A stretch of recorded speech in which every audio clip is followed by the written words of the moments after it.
خواتین حضرات، Phoenix Arizona کو یہ اعزاز حاصل ہے کہ یہاں ان کے اپنے مشتاق یوسفی صاحب قیام رکھتے ہیں۔ کیا بات ہے، آ گئے۔ مشتاق احمد ایک نفیس اور شائستہ انسان ہے جو رکھ رکھاؤ میں بلا شبہ ہماری مشرقی تہذیب کے علمبردار ہیں۔ مشتاق احمد صاحب طنز و مزاح نگار ہیں اور ان کی تحریر قاری کو آگہی اور بصیرت عطا کرتی ہے۔ بظاہر سیدھی سادی سی کہانیاں گہرائی، معنویت اور تہذاری کی حامل ہیں۔ زبان و بیان کی سادگی اور شائستگی لطافت کو دو چند کر دیتی ہے۔ مشتاق صاحب پر نثر نگاری ودیعت ہوئی ہے۔ بڑی محبت سے ان کا استقبال کیجیے جناب مشتاق احمد۔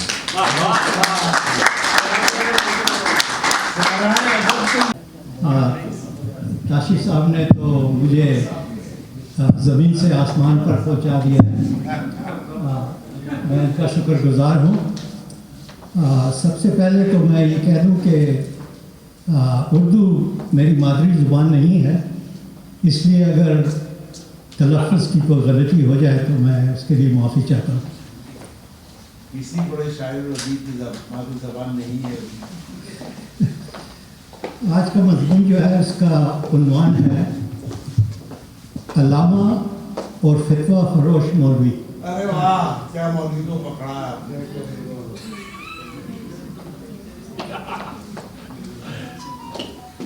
علامہ اقبال نے شکوہ اپنے اللہ سے کیا تھا جناب، اور شکایت مولویوں کو ہو گئی، اور خاص طور سے لاہور کی مسجد وزیر، یہاں میں نے نام وغیرہ جو ہیں وہ سب اصلی نام ہیں، لاہور کی مسجد وزیر خان کے فتویٰ فروش مولوی دیدار علی کو، جس نے علی کا دیدار تو کبھی کیا نہیں تھا، بس نام کا دیدار علی تھا۔ اس فتویٰ فروش مولوی نے اپنی زندگی میں شاید سینکڑوں فتوے جاری کیے ہوں گے، لیکن اسے گمان تک نہیں تھا کہ اس کے علامہ اقبال پر فتوے کی دھمک ایک صدی کے بعد بھی سنائی دے گی۔ مولانا بے دیدار پر فتویٰ فروشی کا الزام اس لیے لگا رہا ہوں کہ علامہ اقبال پر یہ فتویٰ حاصل کیا گیا تھا، یعنی کسی کے کہنے پر۔ تاریخ کچھ یوں رقم کرتی ہے کہ ان دنوں اخبار زمیندار کے مدیر اعلیٰ ملک سے باہر گئے ہوئے تھے۔ ان کے ایک نائب مدیر، جنہیں علامہ صاحب سے کوئی خدا واسطے کا خیر تھا، اس نے علامہ حضور کے چند ایسے اشعار جن کا مطلب جاہل قسم کے مولوی کچھ بھی نکال سکتے تھے، ان اشعار کو ایک گمنام فرد کی طرف سے مولوی بے دیدار کو بھجوا دیے، جنہیں پڑھ کر مولوی کی فتویٰ فروشی کی رٹ ایسی پھڑکی کہ اس نے بغیر سوچے سمجھے علامہ اقبال صاحب پر کفر کا فتویٰ جاری کر دیا۔ عموماً فتویٰ جاری کرنا مفتی کا کام ہوتا ہے، لیکن اس وقت شہر کا مفتی مفت کی کھانے میں مصروف تھا۔ کیا بات ہے، شہر کا مفتی مفت کی کھانے۔ کفر کا فتویٰ لگا تو علامہ کافی پریشان ہوئے۔ ایسی پریشانی میں ایک رات سید احمد خان علامہ کی خواب میں آئے اور کہنے لگے، اقبال، یہ مولوی لوگ مجھ پر بھی فتویٰ جاری کرنے والے تھے کہ میں کافروں کی تعلیم کو فروغ دے رہا ہوں، تو میں نے ملاؤں سے بھی لمبی داڑھی رکھ لی، تو وہ سمجھنے لگے کہ میں بھی ان میں سے ایک ہوں، اور میں داڑھی کی آڑ میں اپنا کام کرتا رہا اور علی گڑھ یونیورسٹی بنا ہی گیا۔